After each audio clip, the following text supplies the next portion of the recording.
Ada orang yang begitu yakin dirinya menang ketika memilih untuk meninggalkanmu. Mereka berjalan pergi dengan kepala tegak, merasa kuat, merasa bebas, bahkan percaya bahwa hidup mereka akan jauh lebih baik tanpa kehadiranmu. Hari ini dia mungkin tersenyum puas. Seakan-akan kepergianmu adalah keputusan paling benar dalam hidupnya. Tapi kenyataan hidup tidak pernah bisa ditipu. Waktu adalah penguji terkuat dan kehidupan punya cara yang luar biasa kejam untuk menyadarkan seseorang. Semua rasa percaya diri itu hanyalah ilusi sementara. Semua rasa menang itu hanyalah kebanggaan sesaat. Karena pada akhirnya dia akan berhadapan dengan sepi, dengan kesunyian, dengan kenyataan bahwa yang dia tinggalkan bukan sekadar seseorang, melainkan hati yang tulus mencintainya. Dia mungkin merasa tidak menyesal hari ini. Dia mungkin merasa lebih bahagia, lebih bebas, dan lebih kuat tanpa dirimu. Tapi lambat laun kehidupan akan mengajarinya arti kehilangan yang sesungguhnya. Ada luka yang tidak akan pernah bisa ditutupi dengan senyum palsu. Ada ruang kosong yang tidak akan pernah bisa digantikan oleh siapapun. Dan disitulah penyesalan mulai tumbuh perlahan, menghantam tanpa ampun, hingga membuatnya menangis dalam kesunyian yang dia ciptakan sendiri. Biarkan dia merasa kuat sekarang. Biarkan dia merasa benar dengan pilihannya.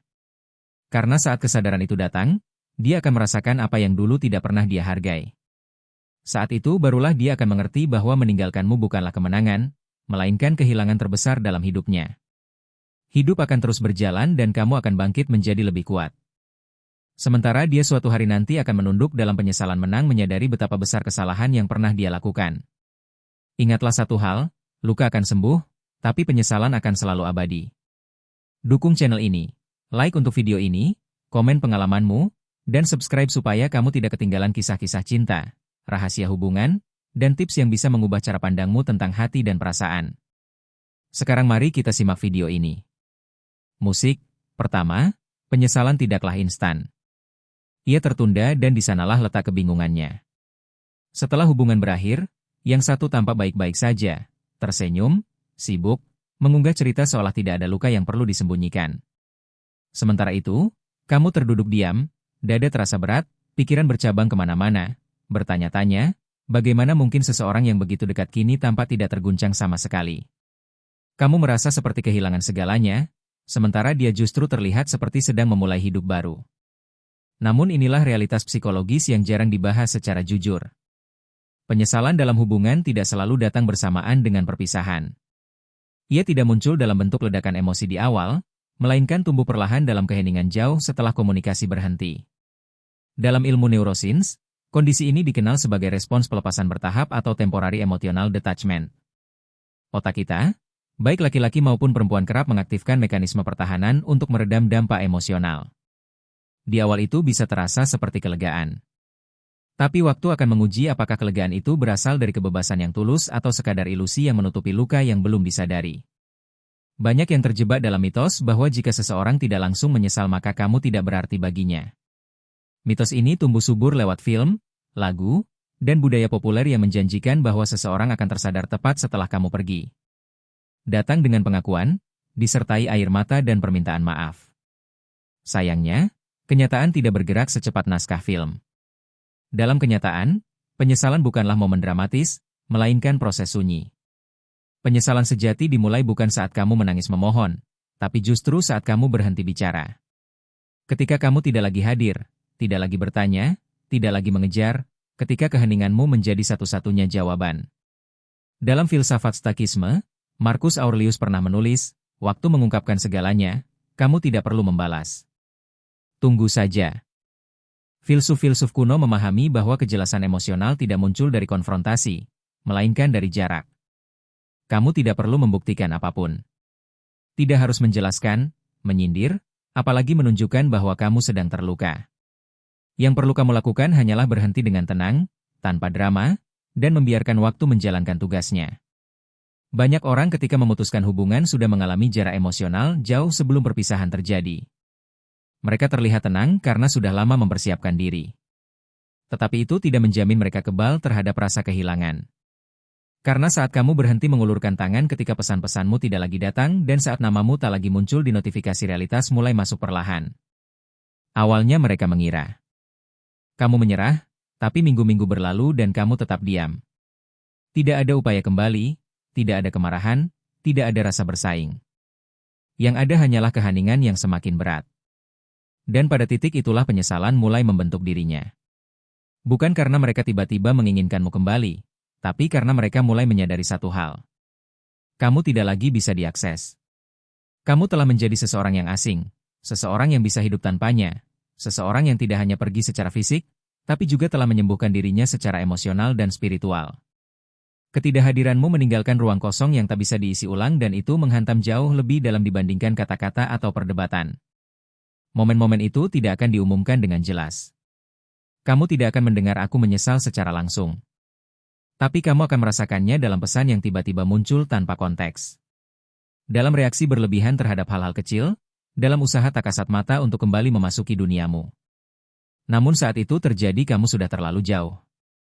Kamu tidak ada di sana untuk menyambut. Bukan karena kamu dendam, tapi karena kamu sudah selesai. Penyesalan terbaik bukan dipaksakan lewat kata-kata, tapi dibentuk oleh ketidakhadiran yang konsisten dan pertumbuhan yang diam. Dan jika kamu telah sampai di titik ini, tidak lagi haus validasi, tidak lagi menunggu penyesalan dari orang yang pergi, maka kamu sedang berdiri di posisi paling kuat dalam dinamika emosional apapun.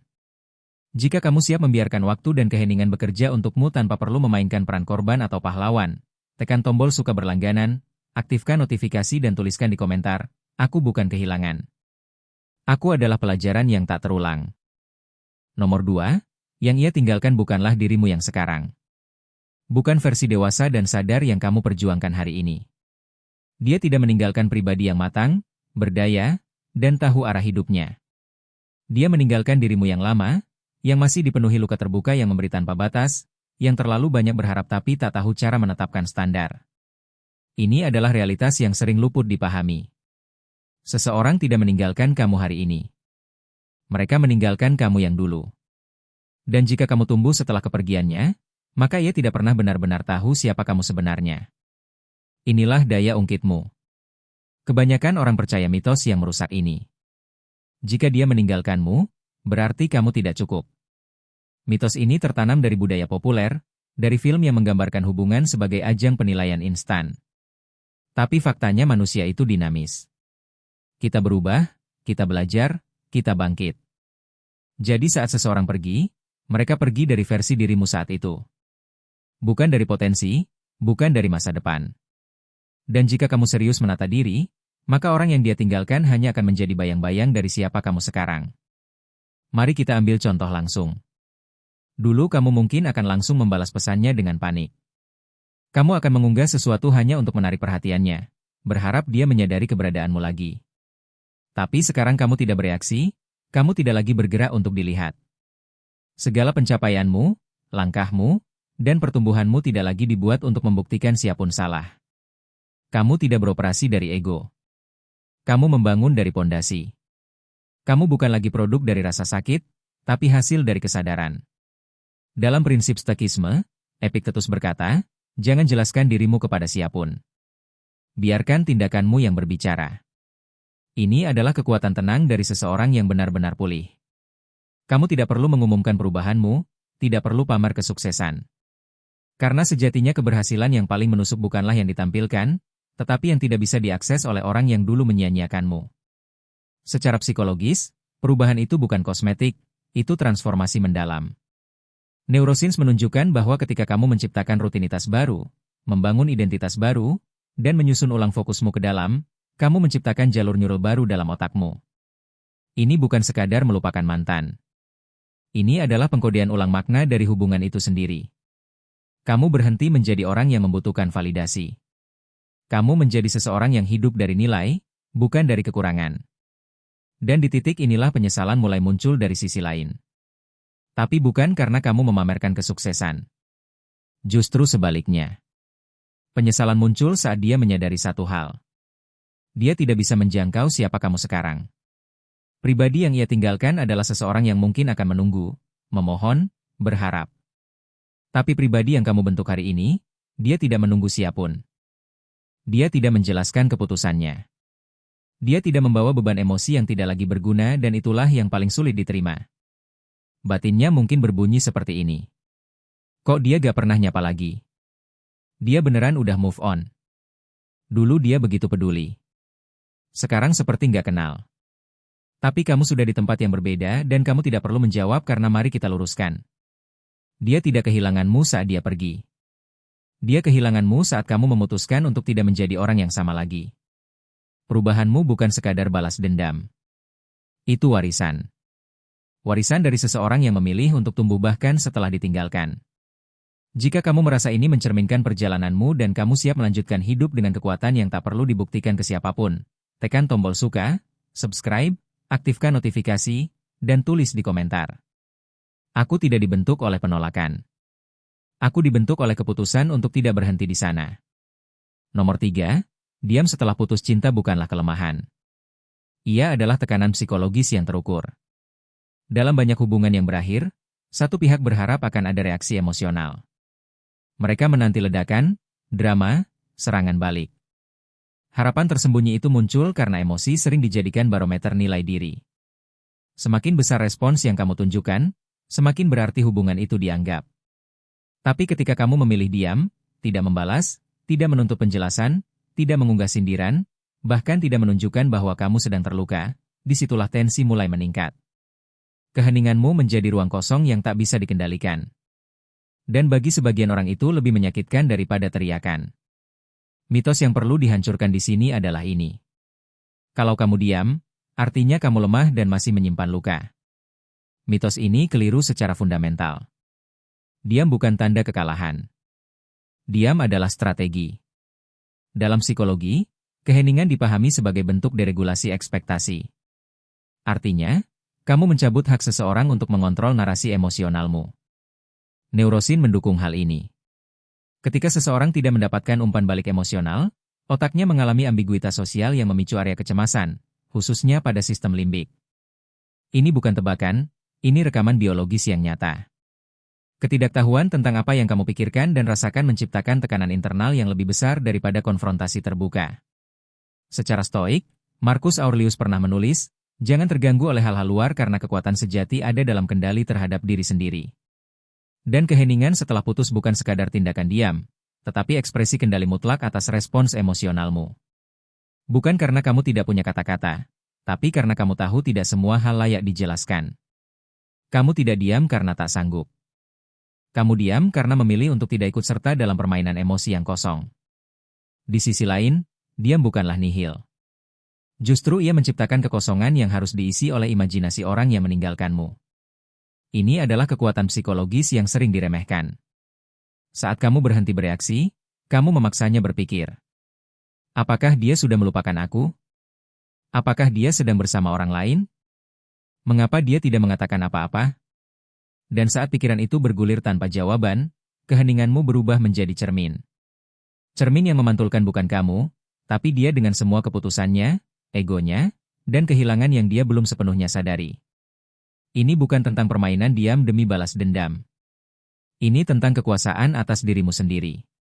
Kamu berhenti menjelaskan bukan karena ingin menang, tapi karena kamu sadar bahwa tidak semua orang pantas menerima akses terhadap proses penyembuhanmu.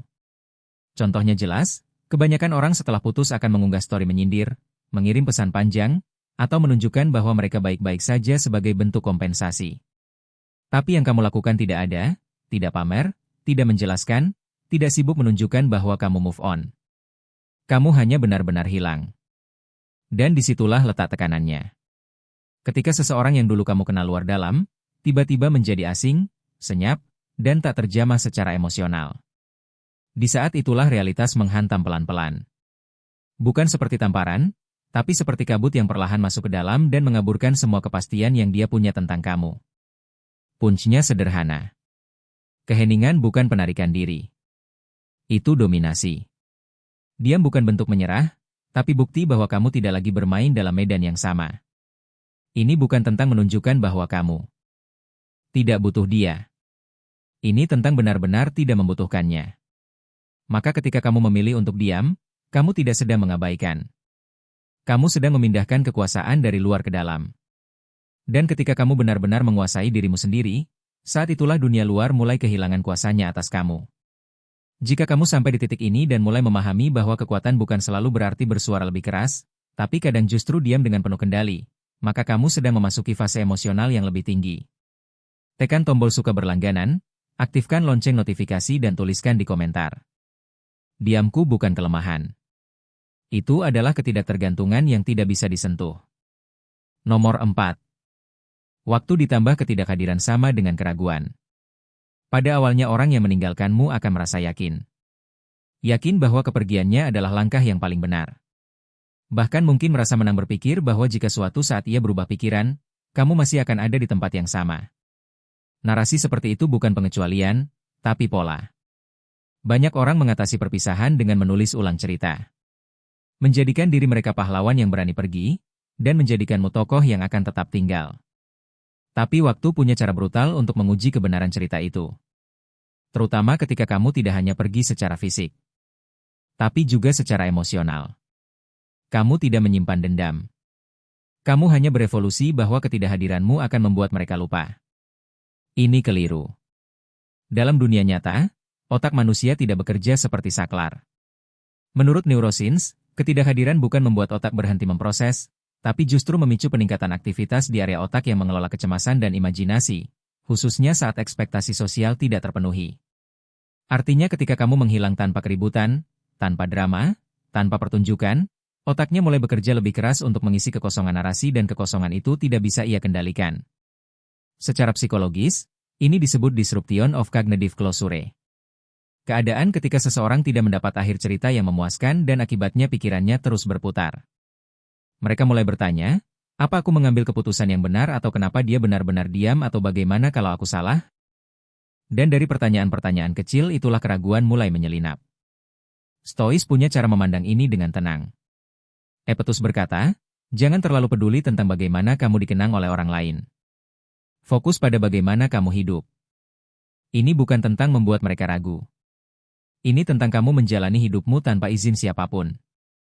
Dan efek sampingnya adalah mereka mulai mempertanyakan kisah yang dulu mereka yakini mutlak. Awalnya mereka terlalu sibuk untuk menyadari.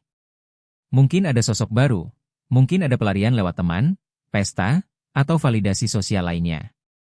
Tapi waktu berjalan dan kamu tidak hadir. Tidak ada pesan, tidak ada like, tidak ada kode, tidak ada pertanda kamu menunggu. Dan di momen itu keraguan menggantikan keyakinan. Bagaimana jika dia benar-benar telah pergi? Bagaimana kalau aku terlalu percaya diri? Bagaimana kalau aku membuang sesuatu yang tak tergantikan? Contohnya sederhana tapi nyata. Kamu tidak lagi muncul di media sosialnya, tidak menanggapi story, tidak mengomentari apapun, tidak ada jejak. Dan bagi seseorang yang terbiasa dengan perhatianmu, hilangnya dirimu menjadi alarm diam yang memekakan telinga. Lama-kelamaan keheningan itu bukan hanya mengganggu, tapi menghantui.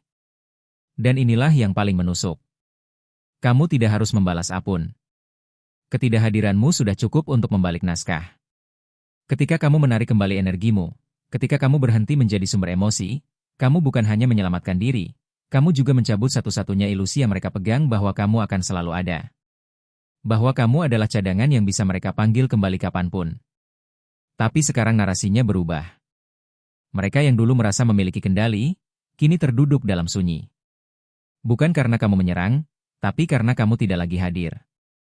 Dan ragu adalah pintu pertama menuju penyesalan. Ini bukan balas dendam. Ini adalah konsekuensi alami dari seseorang yang melepas sesuatu yang tulus dan mengira itu akan menunggu. Tapi kenyataannya waktu tak pernah menunggu siapapun dan kamu juga tidak. Jika kamu memahami kekuatan keheningan dan efek waktu yang konsisten, kamu tahu bahwa kamu tidak perlu berteriak untuk didengar. Biarkan ketidakhadiranmu berbicara. Biarkan waktu yang menjawab apa yang tidak kamu ucapkan.